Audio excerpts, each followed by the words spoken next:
नाशिक विधान परिषद निवडणुकीमध्ये आणखीन एका मोठ्या ट्विस्टची शक्यता. बंडखोर गोकुळ गीतेंना पाठिंब्यासाठी मनवण्याचे प्रयत्न सुरू. उमेदवारी कायम ठेवून नरेंद्र दराडे यांना पाठिंबा द्यावा, शिंदे सेनेची भूमिका, तर गोकुळ गीते यांच्या भूमिकेसाठी आज गिरीश महाजन, उदय सामंत यांची चर्चा होणार. विधान परिषदेच्या 10 ठिकाणी महायुतीनं बंडखोरी शमवली. नाशिक आणि जळगाव परिषद निवडणूक बिनविरोध होणार नाही. नाशिकमध्ये गोकुळ गीते तर जळगावमध्ये रेश्मा काळेंची बंडखोरी कायम.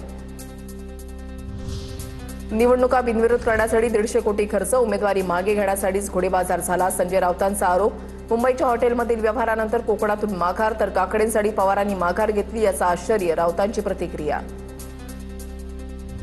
आथी गेली पोतीही गेली अशी ठाकरे सेनेची अवस्था. संजय राऊतांच्या आरोपांना मंत्री गिरीश महाजनांचं उत्तर. विरोधी उमेदवारांच्या माघारीसाठी 150 कोटी खर्च केल्याचा राऊतांचा आरोप. मोदींनी विधान परिषदेमध्ये पैसे उडवायला परवानगी दिली का? संजय राऊतांचा सवाल. राज्यात भाजपच्या कृपेने हे चित्र निर्माण झालंय. कोकण, छत्रपती संभाजीनगर, पुण्यामध्ये झालेले व्यवहार लोकशाहीला घातक. संजय राऊतांची प्रतिक्रिया.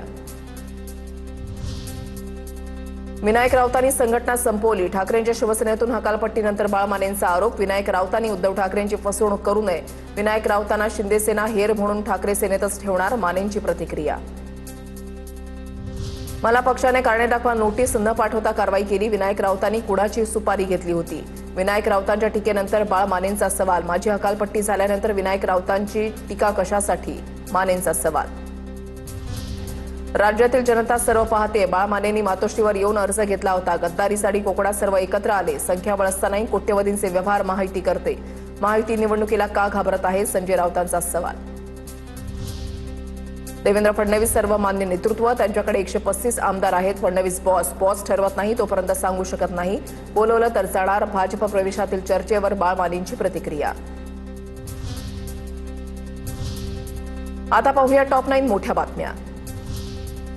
अमरावती स्थानिक स्वराज्य संस्थेच्या निवडणुकीसाठी 3 उमेदवार रिंगणात. मवियातर्फे हर्षजित देशमुख, महायुतीतर्फे प्रवीण पोटे पाटील आणि वंचितकडून निलेश विश्वकर्मा निवडणुकीच्या रिंगणात. चंद्रपूर यवतमाळ विधान परिषदेमध्ये माघार घेणाऱ्या काँग्रेस उमेदवारांची चौकशी व्हावी. काँग्रेस नेते विकास ठाकरे यांची मागणी. उमेदवारांना तिकीट देण्यापूर्वी त्यांची पार्श्वभूमी तपासावी. विकास ठाकरेंचं वक्तव्य. विदर्भातील जागा बिनविरोध होण्यासाठी मुख्यमंत्रीच खरे धुरंधर. बावनकुळे विदर्भातील 5 जागांवर लक्ष ठेवून त्यांच्या नियोजनाचं यश. भाजप नेते बंटी भांगडी यांनी व्यक्त केली भावना. ठाणे पालघर परिषदेमधून अभिजित पवारांनी ऐनवेळी अर्ज मागे घेतला. उमेदवारी मागे घेण्याबाबत काँग्रेसला अंधारात ठेवल्याचा आरोप. ठाणे शहर काँग्रेसचे अध्यक्ष राहुल पिंगळेंचा आरोप. तर पवारांच्या राष्ट्रवादीच्या नेत्यांशी चर्चा करू. ठाकरेंच्या केदार दिघेंचं वक्तव्य. विधान परिषद बिनविरोध निवडणुकीवरून मवियामध्ये धुसफूस. विधान परिषदेमध्ये झालेल्या बिनविरोध राजकारणाचा जाहीर निषेध. माघार घ्यायची होती तर एवढी उठाठेव कशासाठी? ठाकरेंच्या शिवसेनेचे नेते वसंत मोरेंचा संतप्त सवाल. काँग्रेसकडून राज्यसभेच्या उमेदवारांची घोषणा. कर्नाटकमधून मल्लिकार्जुन खरगे, पवन खेरा, मनसूर अली खान यांना उमेदवारी. मध्य प्रदेशमधून जयंती नटराजन तर राजस्थानमधून नीरज दांगी, तमिळनाडूमधून प्रवीण चक्रवर्ती यांना उमेदवारी. झारखंडमधून प्रवीण झा यांना काँग्रेसची उमेदवारी. राज्यसभा पोटनिवडणूकबाबत राष्ट्रवादीमध्ये अद्याप निर्णय नाही. सूत्रांची माहिती. नवनीत राणांना राज्यसभा देण्याची राष्ट्रवादीमध्ये चर्चा नाही. उमेदवारीवरून राष्ट्रवादीच्या कोर कमिटीची बैठक होईल. सूत्रांची माहिती. कोल्हापुरातील ठाकरेंच्या शिवसेनेमधील अंतर्गत वाद. चव्हाट्यावर 2 पदाधिकाऱ्यांमधील कॉल रेकॉर्डिंग व्हायरल. जिल्हाध्यक्ष रविकिरण इंगवले, शहराध्यक्ष मंजित मानेंची ऑडिओ क्लिप समोर.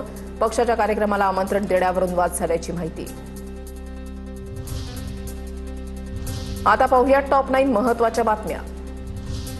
अमेरिकेनं जगातील प्रमुख अर्थव्यवस्थांवर 10% अतिरिक्त शुल्क आणि 12.5% अतिरिक्त कर. ट्रम्प यांची घोषणा. तर भारत आणि अमेरिकेमध्ये व्यापारी करार होईल. अमेरिकेचे राष्ट्राध्यक्ष डोनाल्ड ट्रम्प यांचं वक्तव्य. भारताचे अमेरिकेसोबतचे संबंध रशियासोबत तणाव निर्माण करत आहेत. हा पत्रकाराचा दावा. रशियाचे राष्ट्राध्यक्ष पुतीन यांनी फेटाळला. भारताचे अमेरिकेसोबत वाढते संबंध रशियासाठी चिंतेचा किंवा तणावाचा विषय नाही. पुतीन यांचं मोठं वक्तव्य. कॉक्रोच जनता पार्टीचे संस्थापक अभिजित दिपके यांचा यू-टर्न. 6 जूनच्या आंदोलनासाठी विमानतळाच्या ऐवजी थेट संसद मार्ग पोलीस स्टेशनला पोहोचण्याचं आवाहन. सोशल मीडियावर व्हिडिओ टाकत अभिजित दिपकेची पोस्ट. ममता दीदींसाठी मी माझी जागा सोडण्यास तयार. हुमायून कबीर यांचा ममता बॅनर्जींना पोटनिवडणूक लढवण्याचा प्रस्ताव. भारताचं भवितव्य असलेला हिंदू समाज आता जागृत होतोय. महासत्तांची मनमानी यापुढे चालणार नाही. कठीण काळामध्ये संपूर्ण जगाला भारताची नितांत गरज. सरसंघचालक मोहन भागवत यांचं वक्तव्य.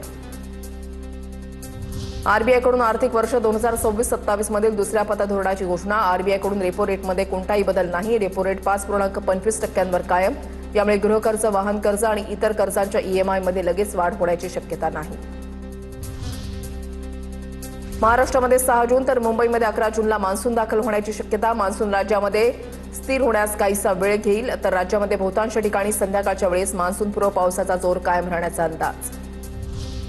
महाराष्ट्रानं सौर ऊर्जा कृषी पंपांमध्ये देशात सर्वाधिक 10 लाखांचा टप्पा गाठला. देशातील सौर पंपांमध्ये महाराष्ट्राचा 64% वाटा. देशामध्ये आतापर्यंत 15,06,289 सौर कृषी पंप सुरू असल्याची माहिती. नाशिकमध्ये नंदिनी नदी स्वच्छता मोहिमेवेळी गिरीश महाजनांना पिस्तूल सापडलं.